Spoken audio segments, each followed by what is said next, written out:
G'day guys, and today I'm going to do the review which is between Geelong and Collingwood at Optus Stadium. As you can see, the Pies got the job done, got home by 22 points, and were the better team on the night, and were able to get the chocolates and take home the bacon, all those sorts of things.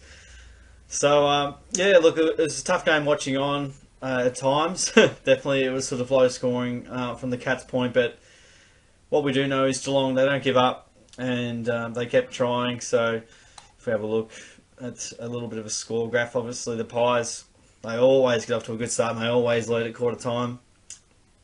Then just slowly built that lead up, and a few goals late sort of, yeah, really broke the back of the Cats. But yeah, I suppose as this game goes, one side was playing with a dry football and one was playing with the bar of soap. So that was sort of what it was like watching on as a fan.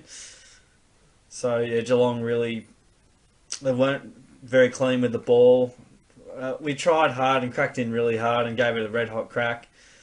But as we've seen over the course of the season, the Pies, their defence is absolutely rock solid. They're keeping teams to pretty much this kind of scoreline every week, irrespective of conditions. So like, their defence is amazing.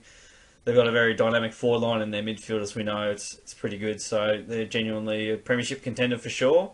Not to say Geelong aren't, but yeah, the Pies from day dot, they have been perfect by hand and foot. They hit targets, they run in waves, and they make you pay from turnover, which the Cats didn't so much tonight. They had chances when the Pies, when they did do turnovers, which wasn't very often. There were chances we had and probably didn't use the ball well enough. I think we've got a few too many passengers at the moment as well. So 1 week players are playing, really good games. I don't want to point out Sam Simpson, but single him out. But he's just one example of a player that plays a really good game 1 week, and then the next week you don't really know what you're going to get. The conditions weren't super easy, but I wouldn't say the conditions were super easy over in Sydney, but he was a leading possession winner. So I'm probably being a bit harsh on him individually, and a few other examples will come to mind, no doubt, very soon. But yeah, I mean, it was just one, in the clearances really. The Pies were quite prolific in that area, and they were able to move the ball forward, and we weren't probably able to control the ball as much as we'd like in the air with the sort of slippery conditions, and yeah, sort of played into their hands really. So yeah, look, it was a tricky game for sure, and DeGoey kicking 5 also. You probably don't win many games if DeGoey kicks 5, and so 5 of the 8 goals to him. And Collingwood, as we know, have a lot of small forwards and probably don't have a lot of small defenders that are well equipped with it, and probably don't have a lot of great ball users out of the back line as well, which I'll delve into later, I'm sure. But they had much more of the footy. They just outpossessed us. Got their game going. Kept us sort of limited inside 50s. They had a few more chances going forward. And yeah, I don't really like mentioning umpires, but I didn't think that was a very good even performance from the umpires. I thought there was a lot of free kicks going the Pies' way. It doesn't have to be even, but I didn't think it was overly fair. And then we probably got 3 or 4 nice ones at the end that didn't really matter. So it's basically 7-22. So yeah, I mean, we probably won in the clearances just there, but probably if you compare clean clearances to dirty clearances, I reckon most of those are dirty for us. No doubt. Plus 20 contested possessions. I think we normally, when we're winning the contested possessions. Couldn't quite get the job done there. Took a few marks. The Pies were able to mark it inside 50 a bit more than we were. We just couldn't really use the ball effectively going forward, and forwards weren't in the right spots at the right times either, which didn't really help us generate chances as much. Pies out-tackled us, and they were too good there. So when you're out-possessing and out-tackling, I think that says to me enough of how hard the Pies worked. Good in the 1%ers, so I mean, certainly had tried there. But yeah, what I did notice over the night, the Pies were just willing just to work that extra little bit harder, and run and spread from the contest was obviously damning because we lost. So that's sort of roughly how the game sort of panned out. yeah, a bit of a, I suppose, cleaner exits from the stoppages from the PIES perspective, and faster on the brakes and more clean with the ball going forward. Makes it life very difficult for Geelong defenders, and they converted on the turnovers and we couldn't convert as much when the PIES turned it over. So it was, yeah, it's a funny old game, that one. As far as the best on ground, I'll tell you what, Grundy's probably right up there, and Trelaw's right up there for sure. I'm going to give the 3 votes to Dangerfield. He got 32 and took a few marks in there. A lot of kicks, which is good. Normally handballs at 3 tackles as well. What else did he do? 10 clearances, yeah. I thought he got a lot of it there. Yeah, I mean, a lot of you just put on the boot, and that's fine, but I'll tell you what, I didn't see many other blokes cracking in as hard as he did. He's definitely used the ball better, that's for sure, but probably wasn't a perfect night for conditions, especially for Patrick, who's kicking sometimes is a little bit off, but look, he cracked in harder than anyone, and yeah, he lifted as much as he could have, and yeah, gave it a red hot go. Give him 1 vote to 2 votes, not 1 vote. 2 votes to Menegola. He got 19 possessions on the night. And let's see how many tackles he got. Did he get any tackles? I hate this layer. It annoys me. He's got a tackle in there. I reckon he would have racked up a few clearances as well. Hopefully, got a couple of clearances. He was able to get separation from players throughout the evening and uses the ball pretty well. He laced one out to Hawk, but he on his chest, but somehow dropped it. But that's okay. And yeah, look, just the way he goes in the contest as well. He's normally pretty clean. Sometimes a bit slow, but he's just putting consistency together, which is we need Sam Menegola, like a lot of other players, to play that way, where he's sort of, multiple weeks in a row, he's probably had 3 or 4 games where he's just played pretty similar styles, and that's really been valuable. Guthrie, I guess my 1 vote.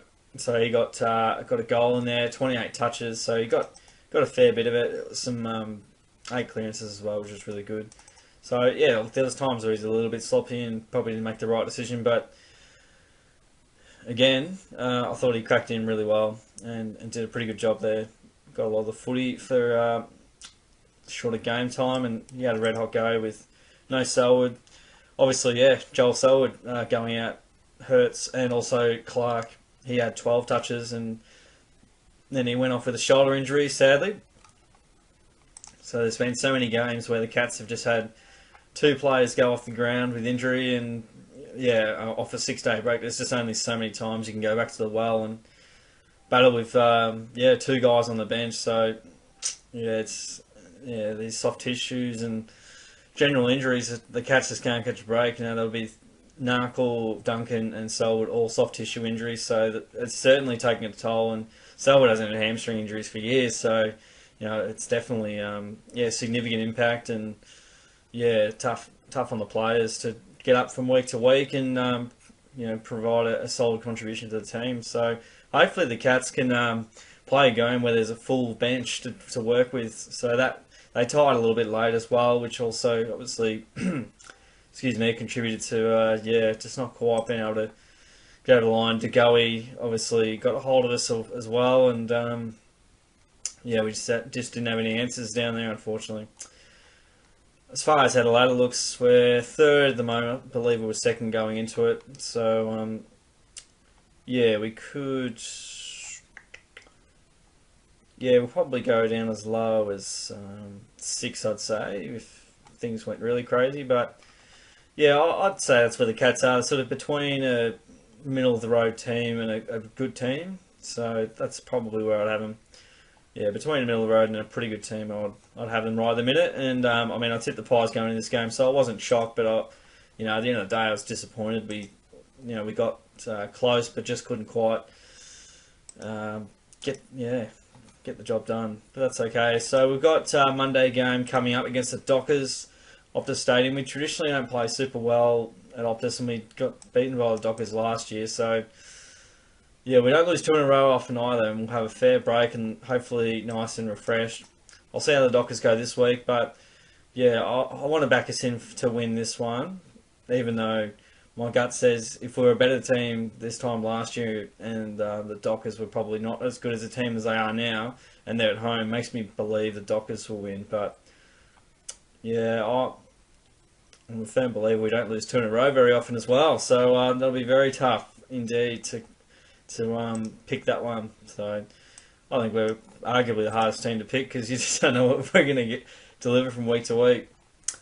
Sort of suggesting that there are a number of passengers. Unfortunately, I didn't go through the players either, so I've just sort of skipped that. Just realised that, guys. Oh, having fun. Let's go through the Cats. Stephen, I don't know how he ended up with 16, but I think, yeah, he's not in their best 22. I've been bullish on keeping him in, giving him a try, but he's out of shape. Unfortunately, he's not fit at all, so yeah, I don't know what the option is there. They might just have to persist with him, just purely on numbers. Who knows? Simpson got a goal at the top of the square and got 12 touches. He was okay, but far from what he was last week. Parfitt I was super disappointed with. It was his time to shine. Selwood was out. Selwood had a big chat with the boys, and Parfitt was nowhere to be seen at the stoppages, so that was really, really poor. Fort tried. He battled. He gave it a red-hot crack. Grundy was always going to be tough to beat. Tui played a good game. He got a goal, 17 touches, and I like the way he went about it. It's like our defenders kick more goals than our forwards, to be honest. Clark obviously went off injured, but he looked reasonably promising when he had the ball. Myers was okay, but gee, he delivered some absolute non-belters into the forward line. He was a bit wasteful. You could just see him wanting to move it on, but no one really giving him options, and he didn't execute properly. I kind of was alright. I don't know who was on to go one-on-one, but yeah. Dalhouse got a bit of the ball, but not much impact. Abel was decent with 19, and when he's been thrown in the midfield, you know Geelong are in trouble. Hawkins, quiet, got a goal assist in there that I know of, but yeah, look, he's pretty quiet. Henry was okay. Rowan's game was good. He got the 8 touches and a goal, and yeah, his pressure and his presence in the forward line's just a good sight to see.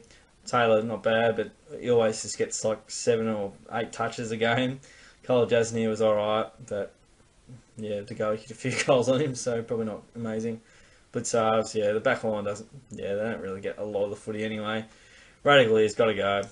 He's got to go. So yeah, whether we bring in a smaller forward or, you know, whenever Tom Atkins is free or whenever Jenkins is available. Radically has had so many chances and no presence against nine. Besides from about 20 or 30 minutes of good footy this year, I haven't seen much else from him, sadly. Buse was solid at times. Selwood had 1 touch and he was injured, he was out. So that's a wrap of the game, guys. I nearly forgot to review all the Cats and got there in the end, but it was a PIES by 22 points.